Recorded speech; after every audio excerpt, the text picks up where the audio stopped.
Hello, everyone. My name is Catherine Ferreira. I am the host and owner of Gem and Me. I want to take the time today to introduce myself. Who am I? I'm a young, proud, first-generation Latina, born and raised in Washington Heights. I have excelled in my life with adversity, hope, belief, motivation, and most importantly, the power in me. And I believe everybody has their own power inside themselves. And I want to share this platform with you to be able to explore and dig very deep inside of you to find the blessings, the gifts that you were given to become the best version of yourself. So thank you so much for joining today to the Gem and Me podcast.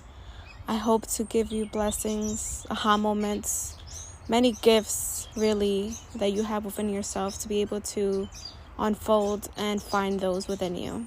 Thank you for listening today and welcome to Gem and Me. The power is within you.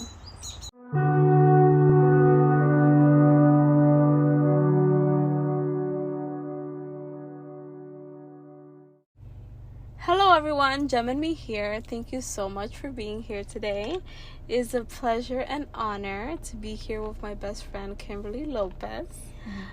She's here. I mean, we've been best friends for like as long as I can say. Like, I don't know, we were like 12. Literally. I don't remember. Like, and we're like 28, like 10 plus years. Yeah, it's been a journey. It's been definitely a journey, and it's like full circle life experiences of like growing up and supporting each other and growing together and doing different things together. So I'm so blessed to have you here today. Thank you so much for being here. Thank you. So my name is Kimberly, and we're just here a little bit to talk about our growing up in Hispanic crazy parenting dynamic situations and how certain parenting can shape who you are in the future and how you grow up and just how you see life as it is, and just everything can shift in like one little aspect of your life just because of one little thing. Yeah, it's crazy. And I feel like we have a similar experience with our moms, because even though you were, I would say, privileged to have both of your dad and mom, in one household, that's probably a blessing and a curse. But you kind of had both sides, I guess. Me, I had my mom, and she was on her own for most of all the time. Yeah. And she was always working, and like our relationship was based on like, she's the mom, she makes the rules, I have to do what she says, and that's it. Like, we don't really have there's no arguing that. Yeah, there's no arguing, and there's no relationship outside of the dynamics that are, she's the one that says the rules and I follow. Yeah. And that's unfortunate, right? Because there should be more than that when it comes to parenting. There should be like, okay, you did something wrong, I could tell you what to do right for your own good, but not because I want to control you and be like the one in control. And that's another thing. Parents always want to be in control. They always want to be like the one that, like, it's what I say, they're not willing to compromise or listen you or hear you out, or like know where you're coming from, or know to open up. It's more of like, you did this wrong and that was not how you were supposed to do it, or I told you to do this and you didn't do it. It's never like, oh, I know you did this, but maybe you should have done this. If you would have done this would have been the outcome. Not, I told you to do this and this is what you were supposed to do. And it's never like settle. It's more of like screaming at each other. It's never like, but if you scream, then you're the bad one, because it's like, oh, why are you screaming at me? I'm your mom, you're not supposed to scream at me. But they're screaming at you. Yeah, but you kind of match their energy. But if you match their energy, it's like a whole different ball game, because it's like, you're being disrespectful, you're not a good kid, or whatever the case may be. And it's like, now older, like me and Catherine were talking about, seeing it with my siblings. Like, I'm the oldest of 4. I have 2 younger sisters and a brother. The middle one is 20 years old now, and I see her going through what I went through with my mom, and I hear my mom on the phone telling me the same things that she used to say about me, saying it about my sister. And I'm on the phone like, okay, like, yeah, I've heard this before. You told me this, like, 5 years ago. I know how it is. And in my head, I'm just like, it's crazy how you still haven't changed. Like, you're still doing the same exact thing with the rest of the siblings. And it's like, having you notice, like, why me and you are not that close. And it's like, you should see, like, maybe what should I do to be closer to the other girls, to, like, for them to open up to me and, like, tell me what's going on, tell me how they feel. But instead, you rather be like, they don't listen to me, they don't do what I'm saying, and they disrespect me, and they do whatever they want. It's like, but why are they doing that, you know? Exactly. Like, where does it come from? And it's, from my perspective, sometimes I'm saddened by it, because I'm like, you know, as human beings, I feel like we have to do diligence to be better human beings. So, like, every year be better for ourselves, but for the planet, like, for our kids, for our families, etc. And, like, it's been how many years and we're still talking about this? Like you said, you haven't grown as a parent. Yeah. You haven't learned your lesson. Yeah. Unfortunately, right? Like, we get it. Like, me, my mom was like like a teen mom. She had me when she was 20. Yeah. I get it. When you're 20, you have no fucking sense of what the hell you're doing. Yeah. Right? And okay, fine. You didn't get it with me, but now, like, how? Don't make that an excuse to not get it with the rest. In the future, you know? like, you know. And so I was telling Kimberly earlier, and I was like, you know, like, based on my dynamics, you know, like, I have, like, my mom was always working. She only reprimanded me. There was no such thing as, like, you know, I would say outside relationship where it's like, oh, I'm so proud of you, like, how was your day, etc. And, like, these are things that kids really validate and really need when they're growing up. And it creates a relationship other than, like, I'm in control of you, you have to say what I do. Yeah. And, like, that gives them some sort of respect and bond and friendship other than, like, oh, I hate this person. Yeah. So I feel like mainly in, like, Hispanic households, because of the way our parents were brought up, it was never, like, a loving relationship. Like, it wasn't like their parents were out here giving them hugs and telling you, I love you, and I'm so proud of you, and whatever the case may be. It was more the same way they raised us, that's how they were raised. Exactly. And then as you get older, they're like, oh, you never tell me you love me. Oh, you never give me a hug. Oh, you never this, you know. And it's just like, I can't do that if I was never taught to do that. Yes, because you can't expect me to be like, I'm on the phone with you, and every time I say bye, I'm going to be like, oh, I love you. And I'm not, because you never taught me to say I love you to you on a regular basis. But then if I don't say it, you get mad because I'm not telling you I love you. But I'm not going to be out here giving you a hug. Like, for example, if I go to my mom's house, I just walk in, oh, hey, everybody. And she's like, oh, that's how you say hi? And I'm just like, well, yeah, because you never taught me to be like, oh, ma, hey, how's it go? Like, give you a hug and a kiss. And it's just like, no, I'm not going to go up to you, give you a hug and a kiss, and give my aunt a hug and a kiss, when it's like, for me, it's awkward because that's something I never really did. So when I'm giving them a hug and a kiss, it doesn't feel genuine. Exactly. It feels fake or forced, you know? So it's like not something I want to do. So it's just like, oh, like my aunt Janet, she'll get mad. Like, she'll be like, oh, but you never hugged me, you never kissed me. And it's just like, I don't even hug and kiss my own mom. Like, like, don't take it personal. Like, Catherine knows her, and she's a loving person. Like, she loves to love. Like, she loves affection. But I'm not an affectionate person towards family, because that's not what I was taught. I could be very affectionate towards friends, my partner, or whatever, but towards family, it's, like, awkward to me. Like, it's, like, a weird thing. Like, I feel like it's just a forced thing when it comes to family. I don't know why, but I think that's just how we were raised in the household I was raised in, you know? Yeah, just to kind of piggyback on that, I feel like you didn't know that, but I feel like sometimes we gotta go out of our way or feel awkward doing it. Because I feel the same with my family. Like, we didn't have that, but sometimes, you know, I like talk to my uncles. You know, I love you, have a great day. You know, it feels a little awkward. Maybe they don't say it back because they're kind of shy about it, because they didn't. And that's what I wanted to share with you. So I had a talk with my mom like 3 years ago for Valentine's Day. I was like, Mom, let's get together. We had to talk. And I think I told you about this, right? So we went out, and I was like, Mom. Yeah, I remember. The reason why we have this is because the last 25 years, I feel like you weren't there for me. Like, you didn't, like, have a relationship with me. You didn't show me affection. You weren't there for me. And she's like, I'm sorry. I wasn't there for you because I didn't have it.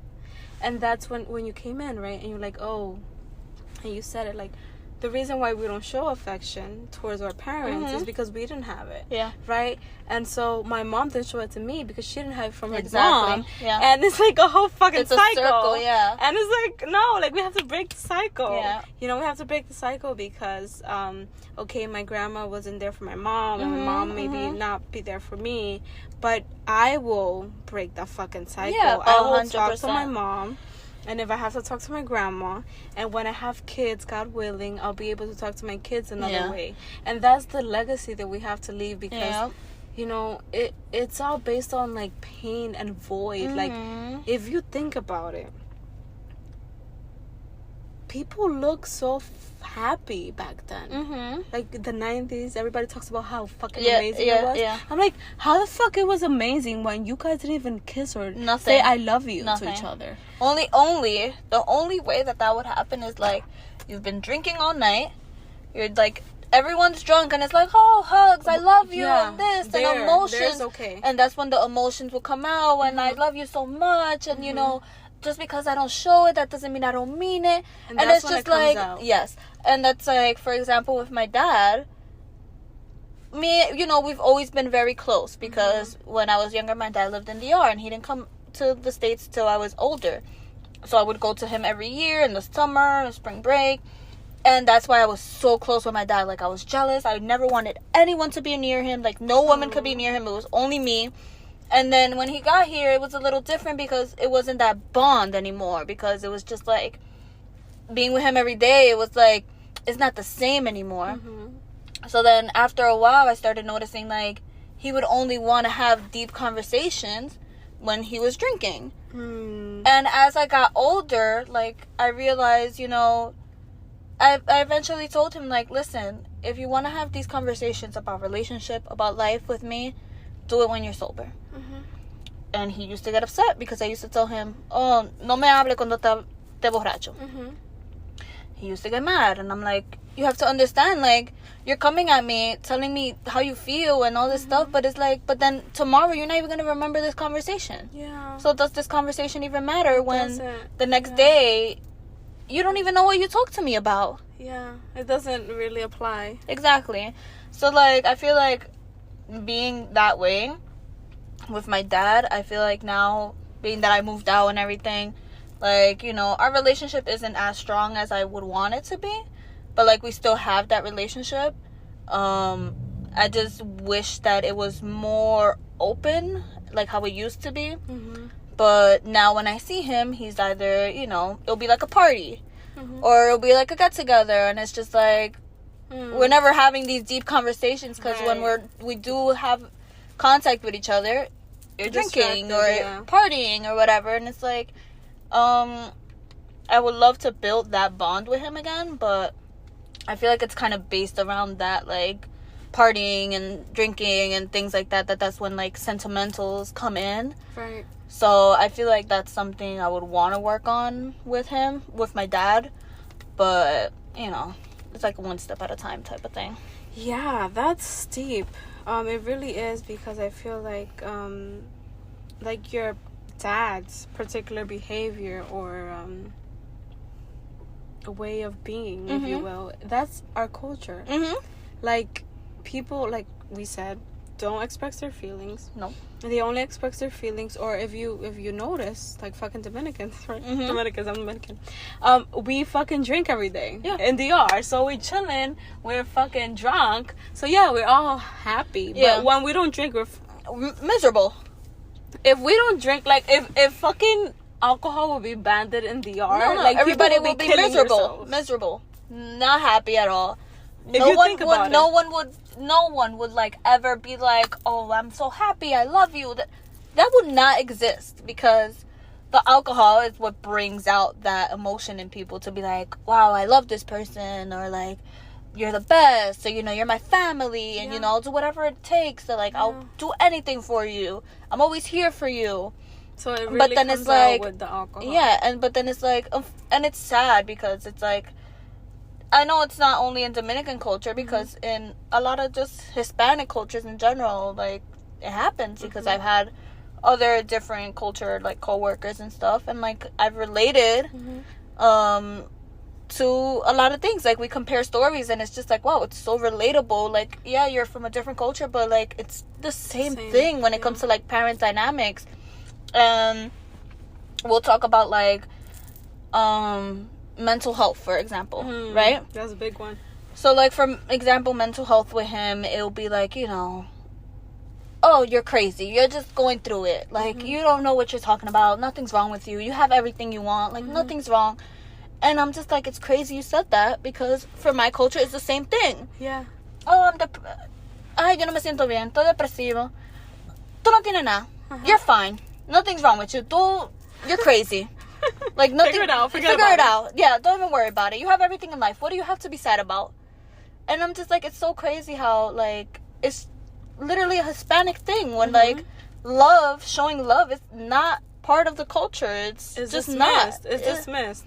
And it's so funny you bring that mental health thing up, because when I take therapy, and when I told my dad I had an appointment, he asked me what it was for, and I told him it was for therapy. He's like, oh my God, what's going on? What's happening with you? I'm like, life. And you know what's so funny? That he was part of the reason why I was going to therapy, because at the time, he was having an affair, having a whole newborn with this girl that was younger than me. So it's like a whole nother fucking ball game that I have to deal with. And obviously he didn't think about me, because I have no say in this, but it affected me. I'm his daughter, I'm a daddy's girl, right, at this point, or was. And you know, I looked up to him. He was my role model. And when all these things happened, they affected the way I see men, the way I see my dad, our relationship, my relationship with him, everything about me. Like, it's affected me so much. And that was one of the reasons why I went to therapy, because our relationship was so impacted that I didn't even know what to say to him anymore. It's true. And therapy was what helped me to kind of, to some extent, you know, because that doesn't go away that fast, but to some extent have a better relationship with him. And you don't have to wait until it gets to the point where you're fucking psychotic to get to fucking therapy. Like, it could be preventive, and that's a whole nother you know, parents thing, you know, of like going to therapy, because I feel like our parents, you know, honestly, I feel like at this point our parents need therapy. Like, let's line you guys all up, and like, session by session, like, you guys, every single one of you need it. And it's true, they do, but they don't see it like that, because it's not, they don't normalized. That's not normal for them. They'll think therapy, and they're like, you're fucking crazy, like, you're just crazy, you're mental, like, tomate pal de patilla, take some pills and just relax. I don't know. But like, it's sad though, because, you know, mental health is like a big thing.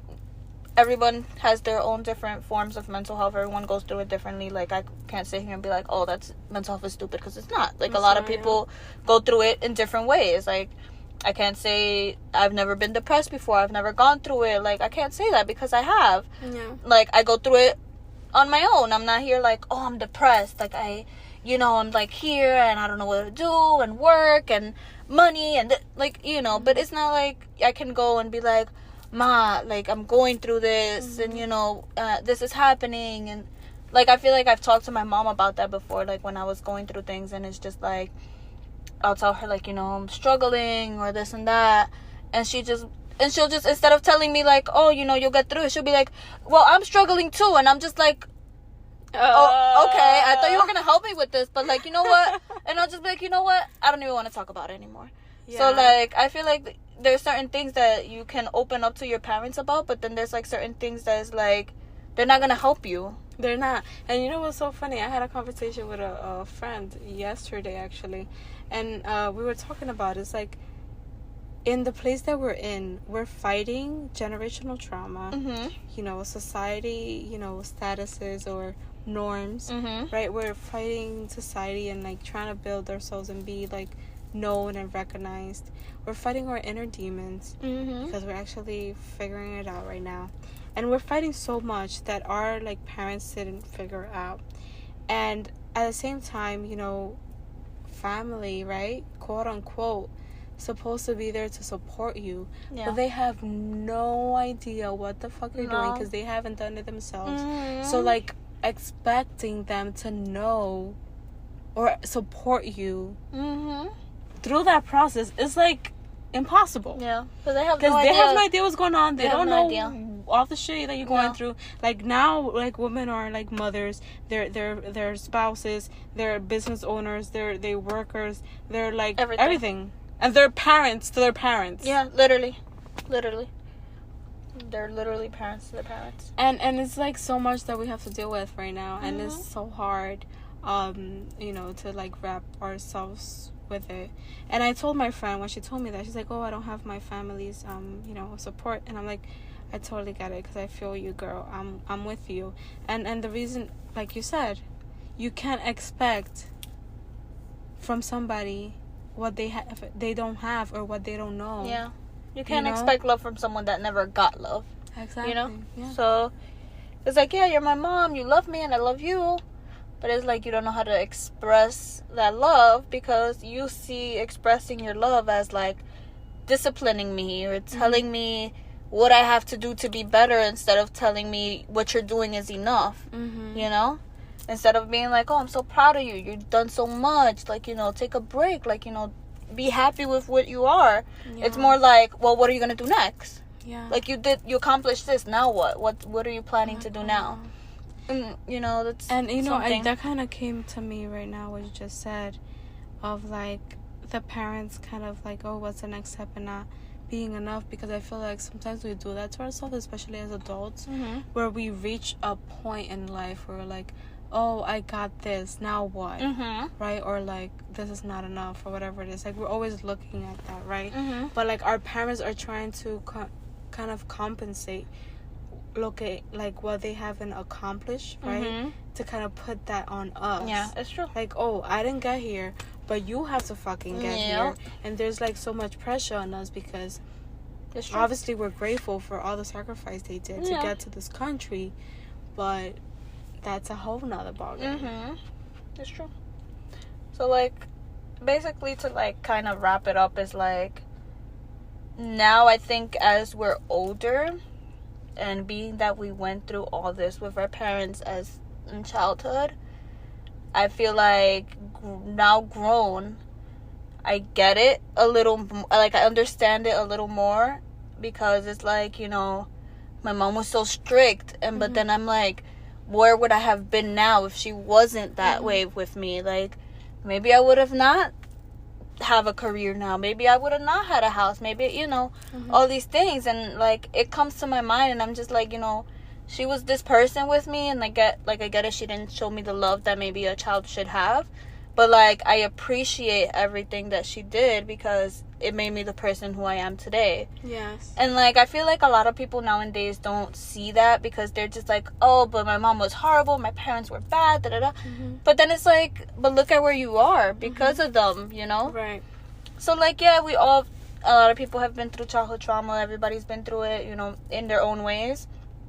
But then at the end of the day, as you get older, you kind of start seeing like, maybe they were right, maybe like, I should have not done this. And like, yes, they told me not to do it in a bad way, because they don't know how to tell me to do it in a good way. Exactly, yeah. But now I see like what they were talking about, and like how I appreciate it now, And it's like, now as you get older, you kind of see what to do when you're a parent. Like, what not to do. Exactly. You get what I mean? Yeah. So you kind of know what, like, when I have a child, I'm not gonna be this parent that's like strict.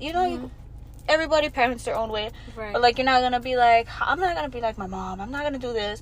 But then you end up being not like your parents, but you kind of get that same format, because that's what you were taught.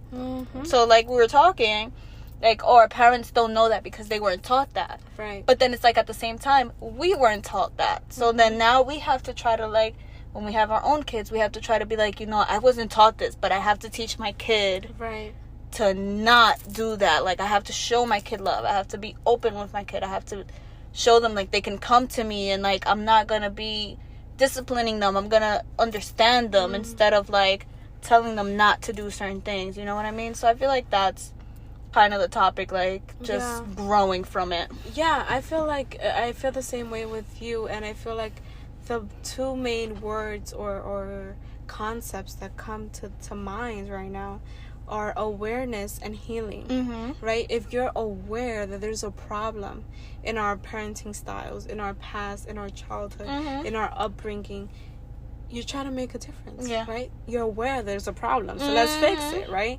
But apart from like awareness, we have to heal, because if we don't heal those childhood traumas, and those things that we went through, we're gonna relive it with our kids.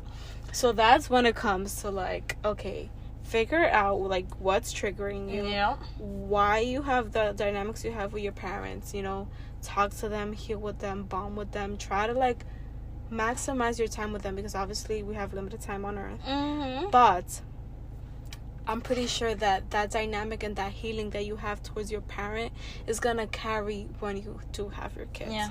So try to heal, try to be aware, and be a better person, because I feel like that will like really nurture when you do decide to have kids, or if you are a parent, be a better parent. And even if you have kids, like let's say you have kids now, or you don't have the best relationship with your parents now, like just try to start building that relationship. Like don't hold on to the past and like she never showed me love. Like there's still time for you to like be like, you know what, I want to build this relationship with my mom because I never had it. Like find some common grounds that you guys can do. Maybe go out to eat every 2 weeks or every other weekend, or go shopping, or whatever the case may be. Like find a common ground that you both can do and do it, because at the end of the day, you don't want to be like I was telling Catherine earlier, I don't want to get to a point where it's like, wow, I regret that I didn't like have that time with my mom, or like I didn't spend that time with my dad, and I'm like, I should have done this. Yeah, exactly. I never want it to be too late, when I'm like, I should have done this, I should have looked for them more, I should have, because at the end of the day, your parents are never going to look for you. You have to look for them, because their pride is never going to be like, oh, let's go hang out. No, you have to tell them, let's go hang out. And they're going to be like, oh, but why? But you have to be the bigger person. You have to be the bigger person, unfortunately, in this time. In this because, dynamic. Because it's just the way it is. And, like, that's just how I feel now. You have to teach them. You have to, exactly. Yeah. Like, they're older, but you have to teach them, like, this is how it should be. This is what it should be. This is what our relationship should be. This is what, it's normal to have like traditions, to go out, make memories, you know, because unfortunately, from what we've been talking about, like the dynamics are, your parents are the ones who control you, tell you what to do, and then when you're an adult, they try to do it, and you have to like, stop them. Yeah, exactly. It's true. It's true. Yeah, well, I hope that this podcast got you thinking about the dynamics that we're dealing with. Definitely. And it gives you some type of closure or strategy to make it better. It's a lot to unpack, but I feel like we have to make the difference to either make a better relationship with our parents or be better parents in the future. Yeah. So thank you so much for being here today, and I have a great day.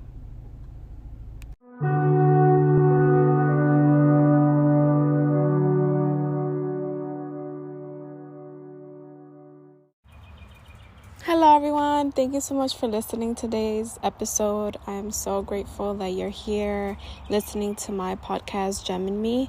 I hope that you continue to share, continue to listen on very important topics that I discuss in my growth and journey to what is called life. I hope that you're able to learn and explore different values and things that you have within you. I really hope to serve as a support system and a community to those who need the inspiration in that community, because I know that I needed this, I still do, but like growing up, I felt like I needed something where I can, see the examples and have a support system. So I hope to serve as such. Thank you for listening and have a great one.